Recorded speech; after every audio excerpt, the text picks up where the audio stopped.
views expressed on this program are those of the hosts, guests, and callers, and are not necessarily those of this station, its management, or other advertisers.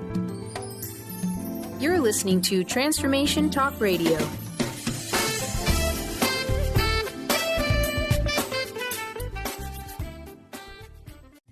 Welcome to the hit show Love Living Radio. Ignite your whole being with Emily Perkins on TransformationTalkRadio.com.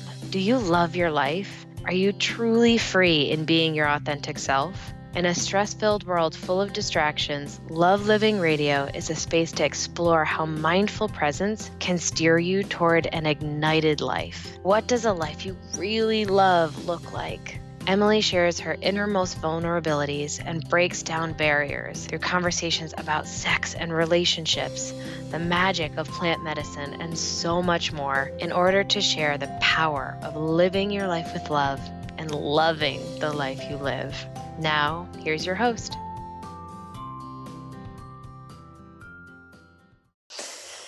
Good evening, everyone, depending on where you're coming from. I am Emily Perkins, and you are listening to Love Living Radio. And tonight, I have the distinct honor of being joined by a longtime friend and fellow coach and also fellow lover of life, Jonathan Kaye.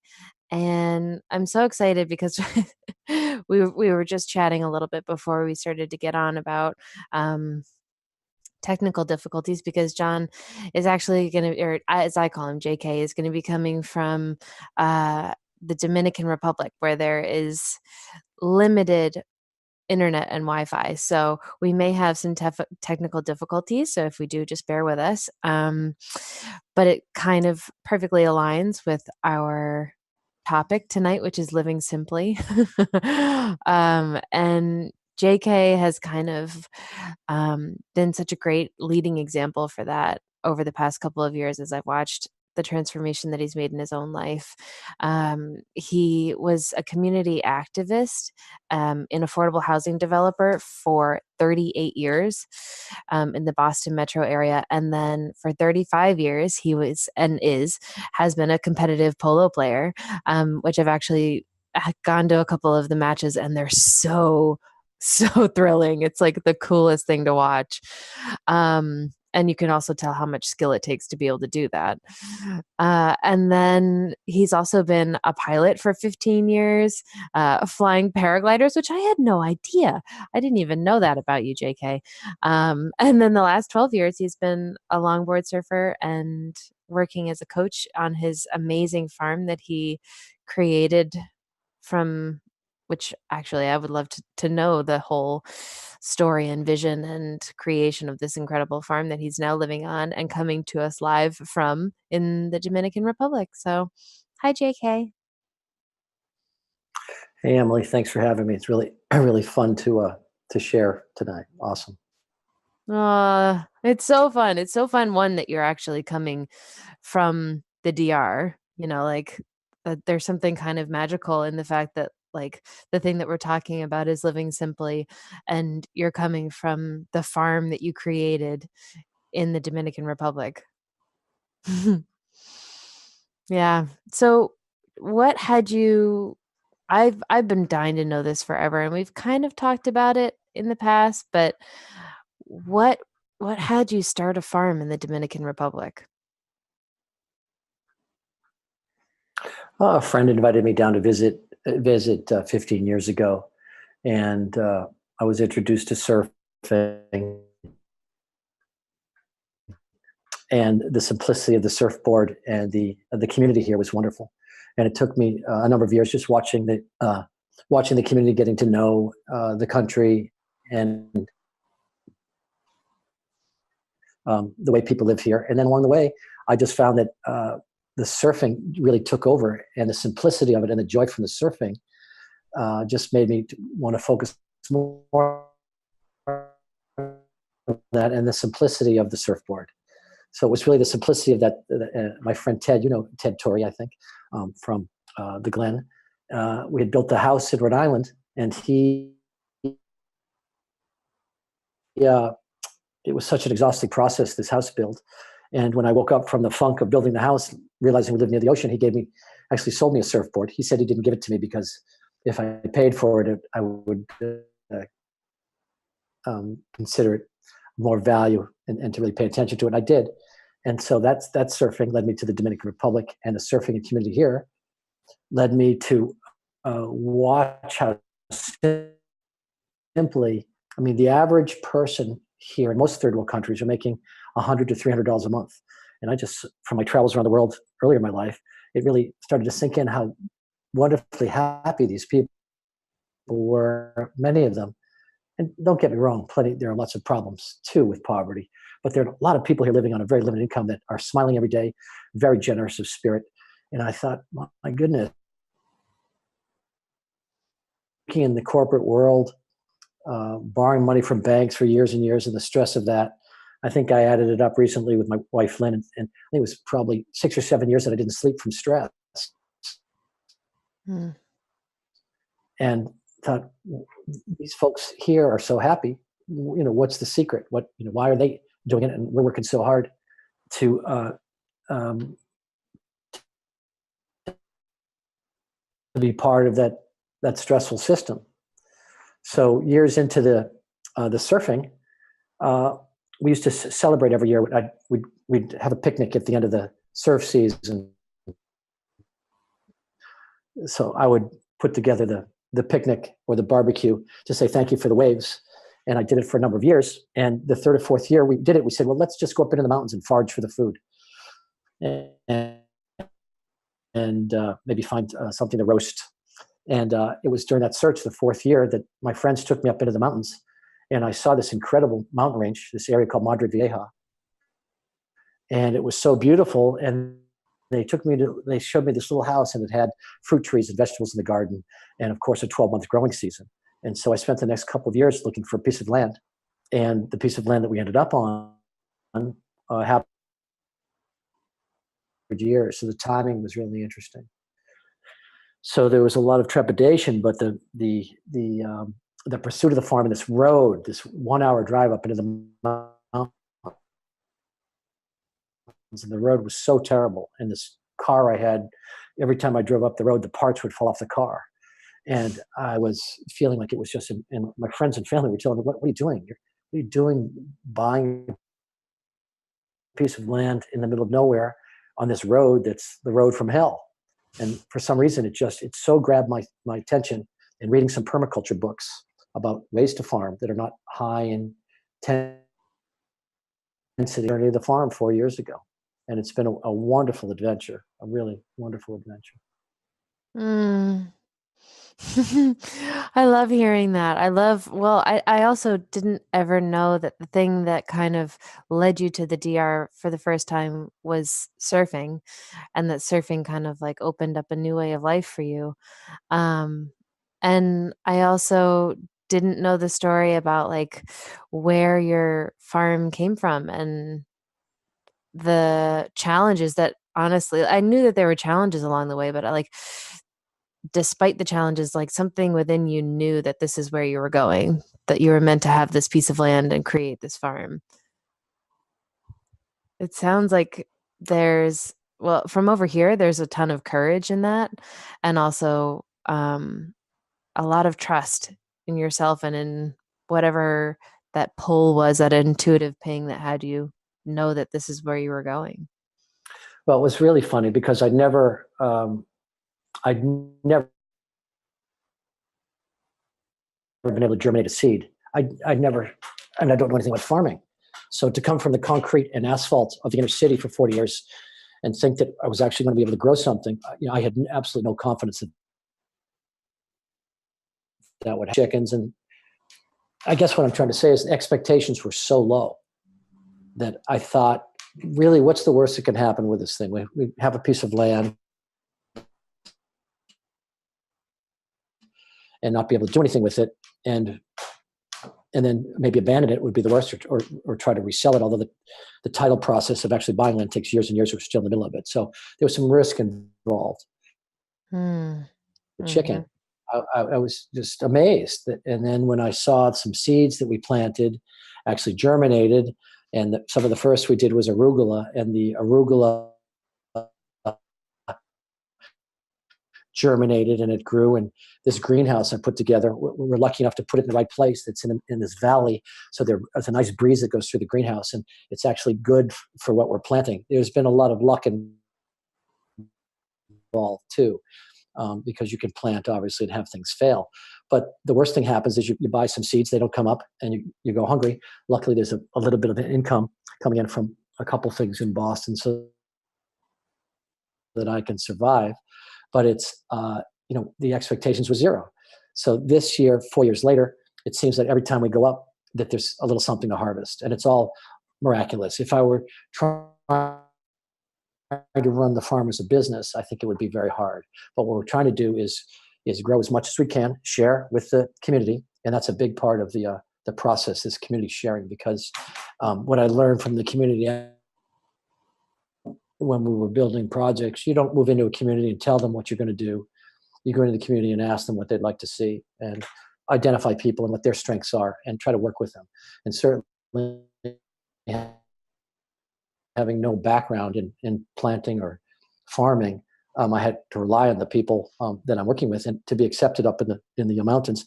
And I'm conversational in Spanish. I'm not fluent, so that's obviously another challenge.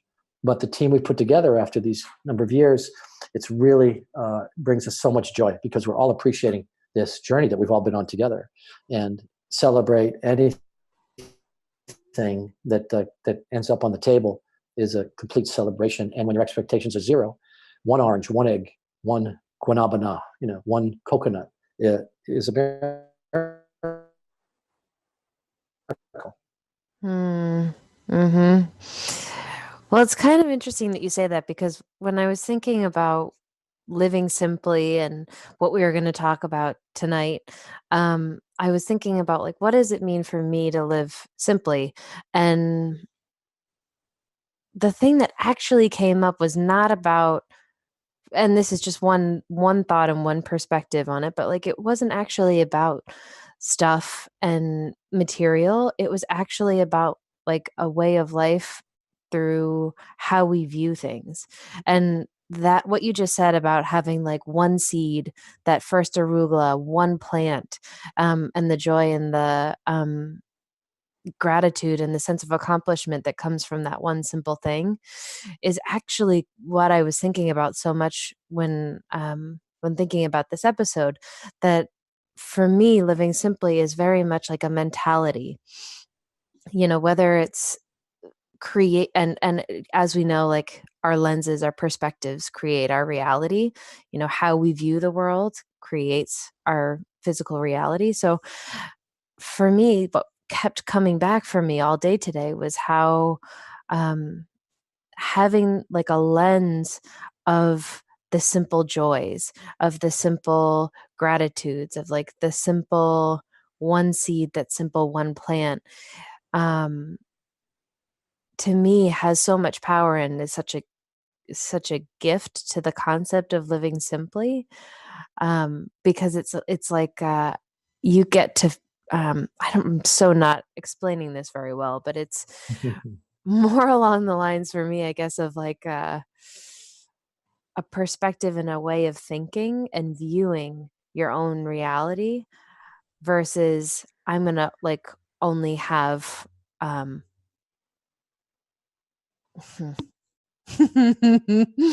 totally getting like tripped up in my Well, let me own thoughts right now.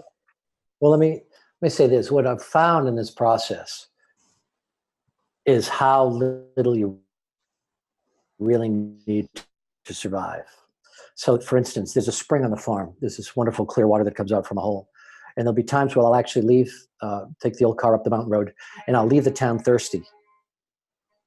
So that by the time I get to the farm, 45 minutes later, I'm seriously thirsty. And it's a 5-minute walk from where I park into the spring to get a drink of water. And we all know how important water is. But to have that drink, when you have something to look forward to, there's a need and it's a simple need and it's satisfied, it's amazing how much pleasure there is from those small things. So to leave thirsty, have a drink of water, and I end up, I'm using a very small filter up there. We take the river water. It's a 5-gallon bucket. I can make a couple of gallons of water with this little filter. The filter, I think, is $25, and it'll make 5,000 gallons of water. So whenever I'm up there, it's such an amazing feeling to know this little filter, and we're lucky enough to have water. Because remember, I think there are 1 billion people on the planet that have to walk between 4 and 8 hours a day just to get their water needs met. So the amazing gratitude from having water nearby and having it available, and that you just need you need it, and you need it to grow the crops, you need it for the animals, but you want it to be in balance. So the idea is with simplicity, have enough land so that there's no pressure on it, and then the simplicity of your plant can provide, as long as you don't put too much pressure on what you're asking. And of course, when you realize, one plantano, one piece of yucca, which is a root like taro, I'll take it looks like the end of a baseball bat, the same diameter, and you grate that and with a little oil, and these carbohydrates are so amazing. You have 2 of these pancakes and you're full for 3 or 4 hours, and it's probably 5 or 10 cents to buy.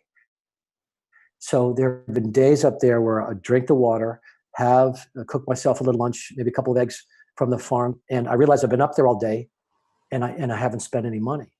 And as opposed to going to New York City, when I walk out the door, I've spent $20 before I get to the first corner. So there's this whole thing about simply, there's living simply in terms of what you need, and there's also living simply in terms of what this money thing that we're all involved in, and I participated in for a long time. And the stress, the cortisol that I'm sure our bodies produce when we're under stress to try to make ends meet, or are under pressure. And there's still pressures with farming. There's life and death matters, of course. But that pressure of the money thing every day and trying to make sure those bills are paid because the possessions or whatever you put together puts additional pressure on us as humans. And so I'm trying my best to reduce that stress, to produce less cortisol, because it's such a dangerous chemical that our body produces. So it's really, a journey to stay as calm as possible for as long as possible with the least amount possible, and see if you can produce some joy as well. Now the surfboard, when you drop into your brother Kevin knows this, and your mom and you do too, when you drop into a wave at sunrise on that little piece of plastic, the power of that ocean connects you. So between the energy from the surfing in the morning, which gives you the energy and the joy, and then to go and watch something that's growing, produce a little bit of food. I never thought I would be able to experience that much joy with so little, without spending a lot of money. Mm-hmm. Yeah. And I think you just kind of honed my thought a little bit, because it's such an amazing thing hearing your story and knowing that you're in the DR living this life, and having the opportunity to kind of live and work on a farm and feel the gratitude of finding your water. And unfortunately, most of us, or not all of us, are going to be able to live that life, or will choose it, Mm-hmm. So living life simply is both, I guess, both a physical and a mental way of being. And what I got from what you just said is that it's or what the point that I was trying to kind of verbalize before is that you can find a way to live simply by how you view things, by the simplicity of getting on your surfboard in the morning and experiencing the vinyl underneath your hands and the feel of the wave as you pop up, the sunset that's coming up as you're paddling out. Those simple things, it's really more than anything, rather than even just your physical life and what it looks like, it's how you hold it, how you choose to see and appreciate and take that breath to just like be with what's present in front of you in that moment. Whether it's, going to grab water from your your handmade filter, or waking up in the morning and looking at your dog. It's true. It's true, and the process has been joyous. And I, when I'm doing the coaching, I'm always very aware of this: is that this way of life isn't for everybody, and that's why my website is youragenda.mine.com. It's whatever's going to bring you peace, whatever's going to allow you to be completely present, because that's one of the joys of being in the farm is I have more time to read. I've always been a terrible reader my whole life, and I've been able to spend more time. There's no internet, there's fewer distractions, and to do more reading, and over and over again, to the luxury of being present, of not letting the mind wander. And I was never very good at meditation. The surfing is my meditation, and certainly being at the farm in the quiet, working in the garden is my meditation, or whatever project we're working on. But what can we do as individuals to make sure we're present? Because that's really all we have. We know that, we read about it, we're told it, but to practice it has been terrifically difficult for me my whole life. And I'll be 62 in June.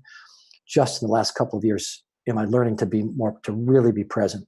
And that's helping me with the coaching. It really, you become a better listener. And that's always been a problem for me, being a really good listener and working on that, and understanding that there's so much work to do all the time to really be in the moment. And I'm certainly not present all the time, but I'm working on it all the time. And this is one of the goals of this project for me, is to, and I'm having people visit the farm. We're having this experience. I'm quieter, it's quiet, and it's a great place to talk and connect and find out where people are at. And it's a great place to listen. And so that's been one of the great joys, is all the people are having these wonderful kind of transformative experiences at the farm, which is a joy for me, to have created a place where they want to come and visit, but also to try to get people, as I'm trying to all the time, to be more present, to listen, to be gracious, to be less judgmental. As one of the most judgmental, I grew up in a family where mom's a pretty judgmental. Sorry, mom, if you're listening, but pretty judgmental person. And these are things I learned very young. And I have to work all the time on not making a judgment. We went canyoning a couple months ago. I was sick. I had the flu. A gentleman invited me canyoning, and I had a bad shoulder I've been working on. And this canyoning trip scared the crap out of me. Every step, we were in these dry riverbeds, and it was mossy and slippery. And one, silly step, and you're going to do an ankle or break a leg, and then it's a 1 hour walk out of the canyon, terrifically strenuous. And I said to my helmet, who's my guide, afterwards, I said, man, that was some physical. He said, but you never know who can do this trip. He said, I walked into the lobby last year, he said, and some people signed up for this trip. And I walked in, and there were 4 people. They were all over 200 pounds, one over 300. And he was looking for his clients. He said, no, are you the canyoning guy? Yeah, we're with you. And he didn't make a judgment. And these 3 or 4 people went all terrifically overweight, and they did what I did, and they didn't complain. They got it done. You can't judge. And there's so many instances where we think we know what we're talking. We think we're so smart that we can decide from looking, and it's just the biggest mistake we can make. And I'm trying to work on that. Yeah, I hear that. And I think that there's actually there's a bunch of things that popped up as you were chatting, but the first thing was about being present, and I think the connection that you made between being present and judgment is really interesting, because I did a day of silence on one of the workshop retreat weekends that I did in the Blue Ridge Mountains with CORE, and it was the first time I'd ever done a day of silence. And even just an afternoon of silence, where you don't listen to music, you don't talk at all, not even to yourself, like nothing. You don't have TV, you don't have the internet, you are just completely present. And it was probably one of the most profound and one of the most magical days of my life because everything stood out. Like, I am petrified of spiders, which is funny because before we jumped on here, you were talking about like how you could run a power wheel with tarantulas, which normally would make me want to barf. But I was sitting on this dock in on this incredible property in the Blue Ridge Mountains, and this huge spider, like huge spider. Like I get up after doing this little sit by the pond and watching the birds, and I turn around and it's like right there, right in front of me. Like it was waiting for me. And I I just stopped. I didn't scream, which is what I would normally have done, and I just kinda stood with it. And that was one of the many moments where I was just, like, bumped up against myself or a fear or, um, even just watching the magic of nature. Like, a huge rainstorm came through, and I ended up running through the mud, through these trails by myself, laughing and crying at the same time. I hugged a tree and felt the pulse of Mother Earth. Like, it was legitimately the most magic day of my entire life. It felt like I was like a 5-year-old again, and it was simply because I was absolutely 110% present. And I did have judgments pop up too. Even of myself, there were other people walking around the property, like, what are they doing? Are they being silent? Are they cheating at this? Like, like I feel like they kind of go hand in hand sometimes. When we quiet our mind starts screaming. But it also like hones that view, that lens again of like, okay, well, what are we looking at? How are we judging? How are we thinking? How are we experiencing the present moment right now? Um, yeah. Oh my God. Interesting. Let me just grab this book because I'm, 1 second. This is we talk about fear. Fear is such a big one. I'm reading. This is the Fear Project. This is actually a gentleman who's a surfer. He wrote another book prior to this. But what our most primal emotion taught me about survival, success, surfing, and love, the Fear Project. I talk to this.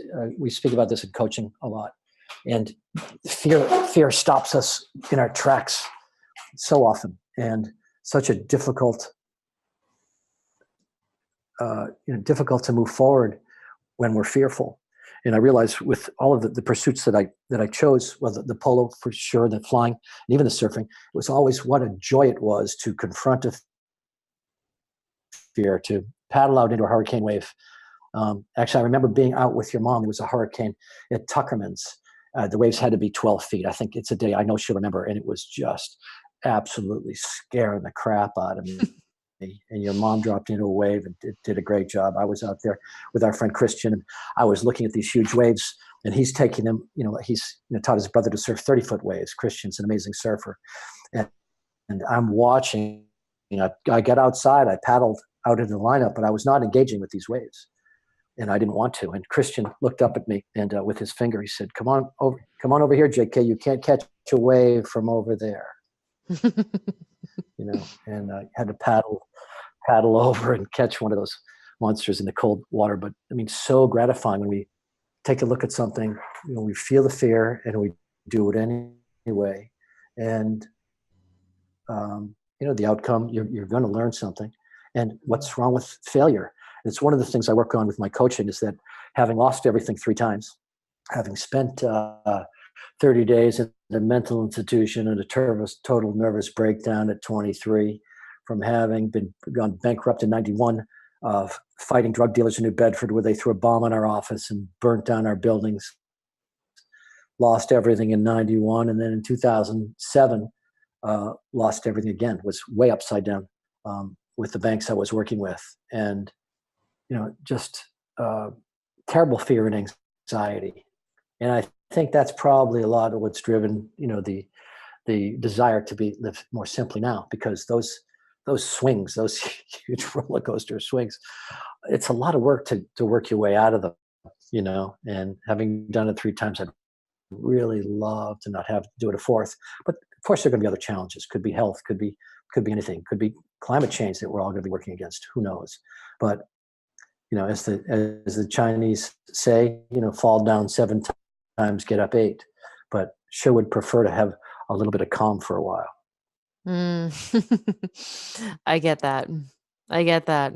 And I actually didn't know half those stories, which is kind of fascinating. Like, you have been bumped up against fear in so many different ways, and it sounds like there's something within you that has sought it out just for, like, even just that feeling of facing it, which I get because I have done the same. I was actually just talking about it with a friend, and having gone through a review of 2018, and I talked about this on the last show, actually, ironically, that 2018 for me was so much about the year of fear and bravery, of like constantly choosing courage.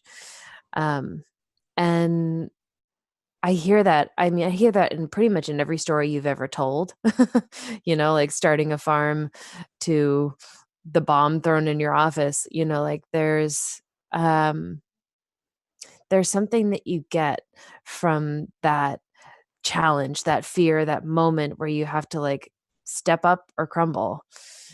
And who are you on the other side of it? Like, who are you after you move through the fear, after the fear hits you and slams you? Who are you? You're usually a different version of yourself, or at least. Yeah, yes. I'm reading a book now. I actually met a gentleman down here a few weeks ago. His name is Mo Godot. He's was a Google engineer, and he's written a book. And his whole premise is moving beyond fear, and to connect people with joy. And most stories really interesting. He worked with Google for a number of years and was not very happy. Money, fame, these things were not giving him joy. And his son, Ali, who's very close to, called him one day and said, Dad, I want to come and talk to you. And Mo had been working on his happiness and his path to joy. And the book he's written is called Solve for Happy. And he found his way to joy, and then his son had called him and said, let's get together. And he flew, the son flew to Dubai and met with him and said, Dad, I really love you, and I need you to start working more with your heart than your head. And he delivered that message. And then the next day, his 21-year-old son, who he called his guru, who was his best friend, had attack of appendicitis, and Mo drove him to the hospital. And 3 hours later, he was dead. His 21-year-old son, his best friend. And so this man, for 17 days after his son's death, started to write this book called Solve for Happy. And his vision, and he came to the farm and we spoke, is to 300,000 copies, and he believes he's changed the lives of 10 million people so far. They've written him to tell him about this book. He's interested in simplifying his life, continuing to find his joy, and also to carry on his son's legacy. His son was just an amazing young man. The book is worth a read. Again, it's called Solve for Happy. And his plan over the next 10 years is to reach 1 billion people, to improve their lives, to get them to think about living more simply within their means, and to find the joy, to be present. And he's got a very compelling story. It's one of the hardest things, obviously, you can do, I understand, is to lose a child. And Mo is potentially going to be centered down here on the North Coast, and going to be filming, actually doing some training videos that my wife Lynn and I are going to be involved in, and some other friends. And so there's this really interesting movement afoot, it feels like. And I didn't realize it when I started the farm, but one of the things that could come from this is that we're all trying to change our consciousness. We're all aware of climate change and the problems that we're going to be facing.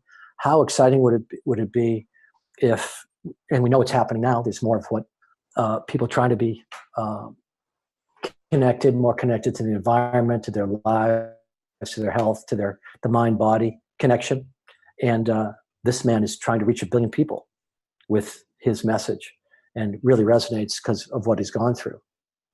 So it's just been a really, really interesting process. What about the book and his story and the message of what his book has really resonated with you? Well, there's so much in it. I would say when it comes to knowledge, it's really fun. This is a very smart man. And really, we think, all of us, or many of us, think we have so many answers. We're so smart. And even science has the answers. But you remember, they'll do recognize some technologies, something to do with splitting an atom, or some physics lesson that we all thought was the gospel. And 4 or 5 years later, it completely changed on its head. So where are we? Where we think we have so many answers, and really we know nothing. We don't have the answers. And again, all we can do is be present and learn, not be judgmental, take the information, filter it, but not think to whatever the change might be, not to be stuck in whatever we believe we were told it should be. So many other aspects to it. It's definitely worth a read. And I'll keep you posted and the community posted on where he goes with this project of his to try to affect joy. Because at the end of the day, one of the things that we all know is really, why are we here? We're here, and he'd say our default state is joy. We come out of Wayne Dyer, who's one of my favorites. We come out from 0 to 5. We're perfect. It's the world that starts to kind of bump up against us and change our view. And someone steals takes our toy in the toy box, and but before that, as we come out into the world, we're just completely present, completely joyous, until the world kind of shakes us around a little bit. So we have to remember that our default state is joy. So the more we can remove the issues around that cause suffering, making judgments, being angry, being ungrateful, not being truthful, whatever they might be, the more we can connect with that default state of joy, the better off we're gonna be. And so I'm not great at recalling all the chapters, but it resonates with me. It was interesting that this gentleman and his partner Terry, who are undergoing this project, that they ended up at the farm with me, talking about this. So here's this. What are the chances that would happen? So there's lots of magic out there, and boy, when you get tuned in and you look around, it's as simple as when things are going well, you feel like you're in flow. Maybe you've heard what it's like to be in flow. When you're working on something, wow, I really need the shovel. I thought I left it over there, and you turn around and there, the shovel's right there where you need it, or the piece of wire that you need, the tools or that you're literally thinking about somebody that might be able to help you, and they literally appear, 15 minutes later, or you're thinking, geez, I really would love to give those vegetables to David, and I literally, you're thinking about him coming down from the farm in the car, and I'm thinking about David, and I round the corner, and there's David, and the car door opens, and the vegetables go out, and so, and there's such a joy in that. You think, wow, I'm so enjoying it, and look what happens when you're really loving what you do. That doesn't mean that bad things don't happen. I mean, you're had 2 dogs shot because they were on other people's land doing what they weren't supposed to do. 2 dogs that I loved, and I love my animals. So this stuff can happen. The third world can be a very dangerous place. Even driving here is super dangerous, and we see death, we see accidents. I don't even want to get into it. It's part of the third world experience. But if you're really loving what you're doing, and you're going to pay attention and focus, and again, not let the fear creep in. A lot of the things that have happened are just truly magical. And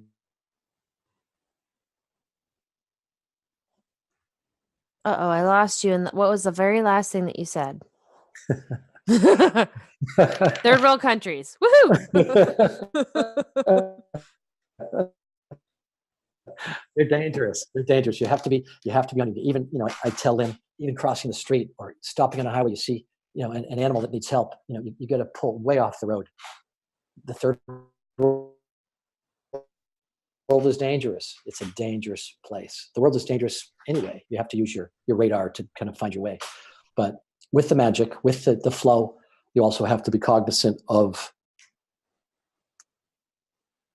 the danger without letting the fear obstruct your forward motion. How's that sound? Yeah, I so resonate with that. That the magic is everywhere, and it's so it you just kind of nailed it, for honestly, for what's been present for me for the past like 2 weeks. The difference between how life can go from fear and how life can go from flow. Like I will just totally call myself out and just say, like, the past 3 weeks I've been super in fear. I have a ton of really big responsibilities and big things that are shifting and moving in my practice, with kind of stepping away from more of my one-on-one clients and more into group work, and leaving my house and my business and going and leaving the country for 4 months in April, and starting group coaching programs and trainings, and leading a retreat in Costa Rica for the first time ever, and taking 10 women out of the country and leading them. Like, there's so many big things that are shifting, and I was sitting square in a shit ton of fear. I'm not gonna lie. I was, for like 3 weeks. I was like, oh my God, what if this doesn't come together? What if I can't do this? What if I don't have enough energy? What if I'm not enough? What if? Tons of fear. And from that space, nothing was connecting. Like it was so hard. That's at least what I found, is that, like, when you're sitting in fear, everything feels hard. Everything feels scary. Everything feels heavy. But when you're in flow, so like I was in that space, I luckily have an amazing community of female coaches that kind of supported me through it. And we're like, okay, I need to just sit and be present with myself and allow the fear to just be there. Instead of fighting it so hard and trying to fix it, which is what I did for like 3 weeks. I just sat down one morning and I welcomed it. I welcomed the fear. I welcomed what it had to say. And it was funny because I thought that in doing that, in welcoming the fear in, that it would, like, I would just melt into a puddle of tears. I didn't. I was just like, oh, hey, fear. Like, I've seen you before. I know that story you've got for me. I'm just going to let you. That's interesting. Let's talk about the eraser test for a second. Go ahead. The what? Well, the eraser test. It's one of the things, and I was trying to bring the point about earlier, and I'd forgotten what it was. Describes is the eraser test, in that all the fear we've experienced, all of the trials and tribulations of our lives, they've been such amazing educators, such amazing. Paid attention to them, they create who we are. And certainly, having experienced lots of failure in lots of areas, you look back and say, well, if I gave you this eraser, you take that eraser, you can erase anything from your past you'd like to erase. And some of us, there's certain things we would like to erase. And if you think about most of them, I don't want to erase too much, because those failures, that fear,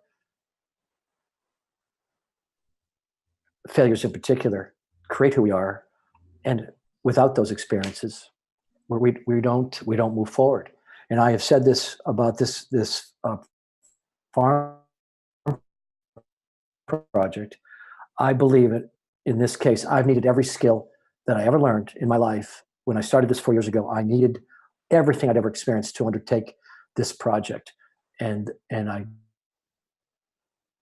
so appreciative that I've been through what I have been through to give me the tools to make a fairly confident attempt, or an attempt that I felt there was some chance of success to move forward on this project. I needed every bit of failure, every bit of struggle, all of it. And then which makes any success, again, any even little bit of success, incredibly gratifying. Mm, yeah. Yeah. Yep. And I think that, kind of what we were talking about earlier about like all of the moments of fear that that you've faced and come up against in your life. And that amazing well, I'll just actually say that this is how I experience fear. Like on the other side of it, like after these 3 weeks happened, and I was, just kind of like suffocating in it. To be honest, like it feels like a trap. It feels like you're just trapped in this stuck, heavy energy that you can feel and is there, but you're just like, I don't know how to get out of this, and I think that like the thing that kind of is so simple, if we're talking about living simply, is just like for me it was being present, sitting and being present with the fear and what it was trying to give me, like that what's on the other side of it. Mhm. Um and then from there things started to flow. And this week has been like bing bing bing, the big things that were stressing me out so badly just Mhm. started to kind of show up, kind of like you were talking about with the magic. Like David just showed up, like the new esthetician that I might be hiring showed up. The the the people that might watch my dog, who I love more than anything, that was stressing me out hugely, thinking about how I was going to make sure that he was safe and happy while I'm gone, like that showed up. Like the difference between fear and flow is kind of like the difference between living in chaos and living simply. Mm. I definitely agree. Mm. Yeah.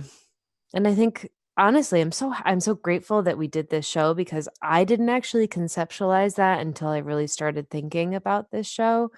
That like living simply for me so much is about how I view my life, the lenses that I'm looking through. Am I just being grateful for the fact that I have a home and a dog and a business, and taking that breath in the morning and looking at the waves, when they're surf, like allowing the living simply to be the way that I actually view and take in life instead of what's around me. Um, it gives you, or at least I'll say for me, it gives me so much like comfort and power in knowing that like I can create a simple life anywhere I am simply by the way that I choose to view it. And I know we don't have much time here, but the last point I would make is, and I work at this all the time, is you really have to enjoy your own company, and to learn to be quiet with yourself, happy with yourself. I'm spending a lot of time alone at that farm, and I've never been able to enjoy time by myself as much as I do now.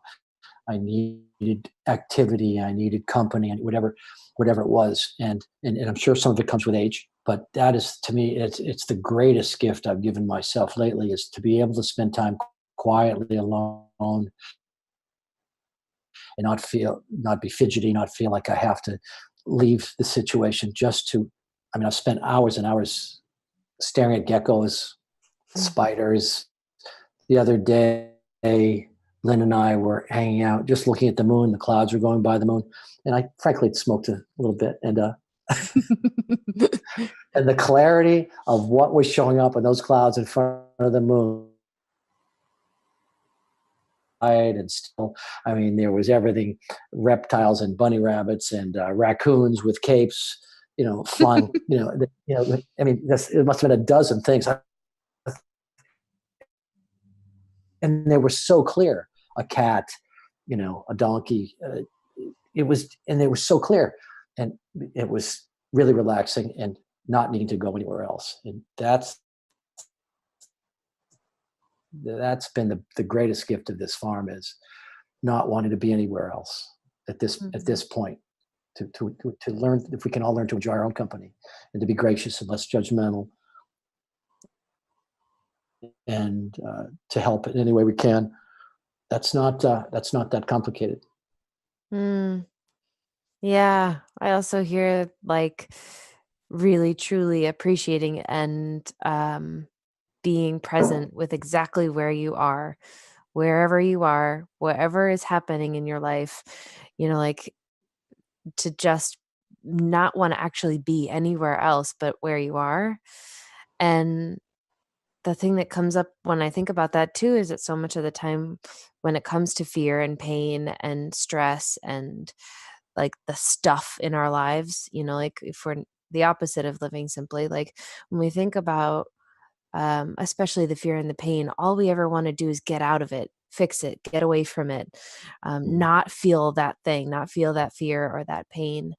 And even in the vision of you sitting on your farm and not wanting to be anywhere else, like the thing that pops up is, what if we can be that in the face of fear, in fear, to just sit there with it and be with it and not want to be anywhere else, not try and fix it and not try and move through it. So, like, even if your life right now, whoever's listening and watching, even if your life right now is full of stuff, busy, physical, agendas, like your time, whatever, if your life is super, super full and crazy and it feels like it's anything but simple, like sit with that. Maybe just be with exactly where you are right now and let that be okay. And then see where you want to go. And no matter whether you think it's terrible or great, you really don't know. You won't know until down the line whether whatever's happening to you is good or bad or otherwise. There's this. How much more time do we have? I don't know. I think we have about a couple minutes. Well, this one might be a good one to end with. It's the, you never know what's good luck and what's bad luck. The boy and his father are on a farm, and their horse runs away, and the neighbors come and say, "What terrible luck! The horse you have ran away." And well, the horse came back, and it brought 10 other horses with it. And the father said, "Well, maybe so, maybe yes, maybe no." And the next day, the boy was trying to break one of the horses and broke his leg. And the neighbors came over and said, "What terrible luck! Your son broke his leg." And the father said, "Well, maybe it's good luck, maybe it isn't."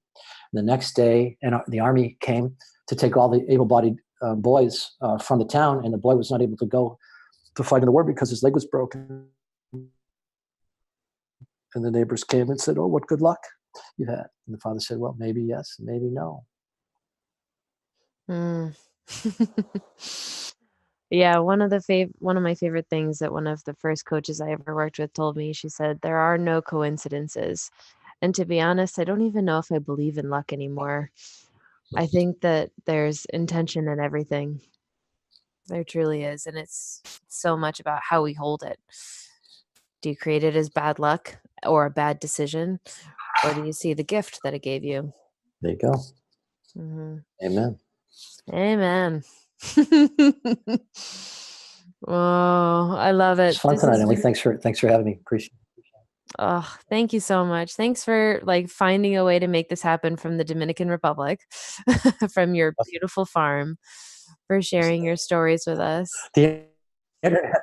Well, let me be clear here. I don't have internet. There's no internet at the farm. I'm down in the town, so there's no internet. So awesome. Well, thanks for making the trip down to town. That's okay. My pleasure. Oh, it's been so much fun. I love talking to you, and it's such an honor. And I just, if people want to get in touch with you and do some coaching and come to the farm, how do they do that? How do they get in touch? Youragenda, not mine.com. Perfect. Awesome. So if you're looking to go out and maybe do some coaching and have a transformational experience on this incredible farm that JK built, go to youragenda.com. Your agenda, not mine, all one word, .com. There we go. Yes. Youragenda, not mine.com. And if you're interested in what's going on over here at Love Living Holistics, we have a ton of retreats, workshops, all sorts of really fun stuff. So thank you for joining us, all of you out there who tuned in and who are listening. I wish you all so much love in your life. I am Emily Perkins, and thanks for listening to Love Living Radio. Have a good night.